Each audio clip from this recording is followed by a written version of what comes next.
Kita diskusi tentang apa sih tadi?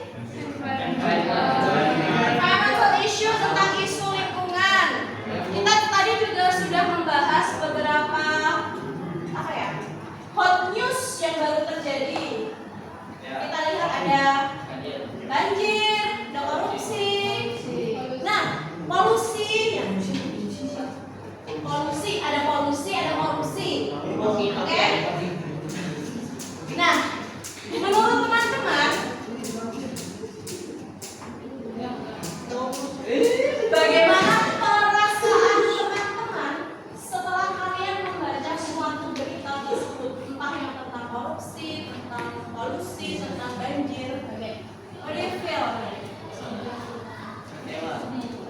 Sedih. Memprihatinkan, kecewa, kasihan. Kenapa biasa aja?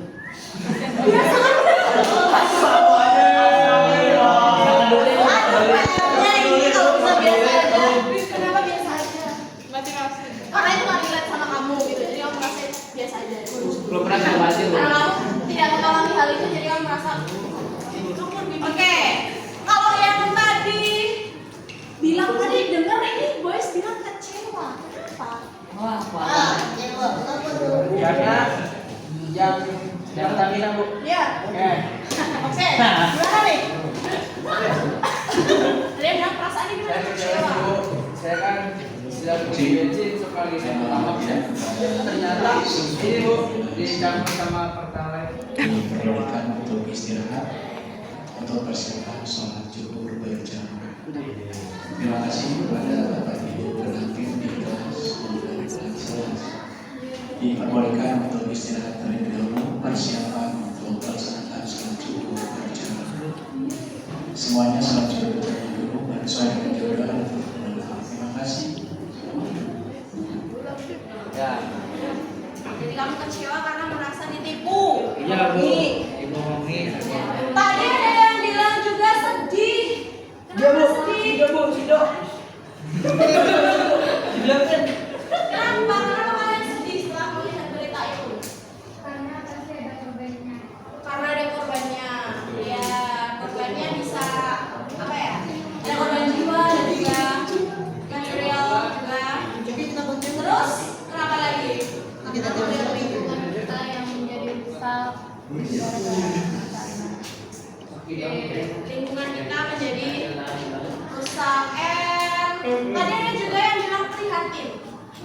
Kenapa prihatin? Korbannya.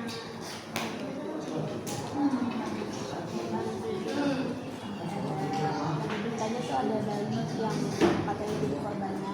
Iya. Kan aja kayak Kasihan ya. Oke, jadi kamu merasa kayak ya ampun, kasihan ya melihat mereka.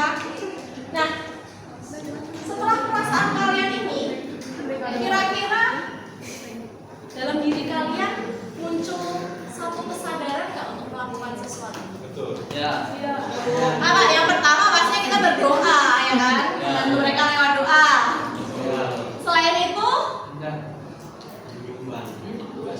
menyumbang, penggalangan dana. Oh, itu salah satu bentuk aksi kalian. Dalam bentuk apa? Membantu. Dana?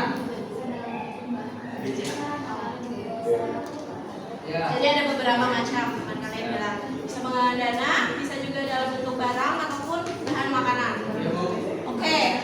Nah, friends, karena yang baru salah satu topik yang bukan topik sih, salah satu berita yang baru jadi hot news banjir itu kan karena salah satunya banjir itu karena kebanyakan disebabkan oleh sampah atau lingkungan yang rusak. Kira-kira setelah melihat dari situ, kalian pernah berpikir atau membayangkan kayaknya kita harus mulai langkah baru sih? Pernah nggak? Coba kasih satu aja langkah yang kalian pikirkan.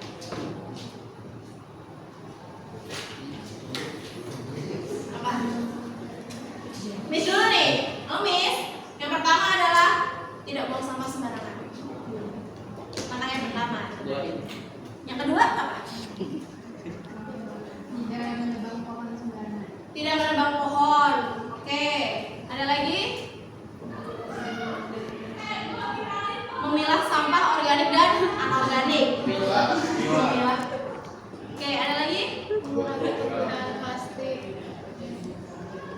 mencari cara agar tidak terjadi banjir, untuk mencegah banjir. Ada lagi? Memberikan informasi mengenai dampak dari lingkungan. Oh, Ya, ini maksudnya mengedukasi dampak dari banjir. ya. Oke, ada lagi selain itu? Waduh, berat banget membuat programnya kita. Sama aja ya. Ini rumahnya. Kondok. Oke, ada lagi yang punya ide? Oke, jadi kalau tidak ada lagi, kita buat kesimpulan ya. Jadi kesimpulannya adalah banjir yang terjadi itu bisa jadi karena lingkungan yang rusak. Lingkungan yang rusak itu bisa jadi karena sampah-sampah di mana-mana, sungai tidak bisa mengalir, juga penebangan, banyaknya pembangunan sehingga berkurangnya resapan air, ya kan? Ya. Setuju nggak? Setuju. Nah, oleh karena itu, satu hal sederhana yang bisa kita lakukan adalah kita bisa mulai dari diri kita sendiri, kesadaran kita sendiri. Setelah kita setelah kita melihat apa yang orang lain rasakan, itu kita bisa memulainya dengan di dalam diri kita sendiri. Yang paling sederhana, kita bisa memilah sampah. Karena kita membuang sampah setiap harinya kan? Ya. Dan itu menjadi salah satu the big problem. Yes. Okay? Do you agree? Agree. Yeah. Do you have any question? No. Okay, so if there is no question, thank you for your attention and your participation today, and see you on the next meeting. Thank you, Miss.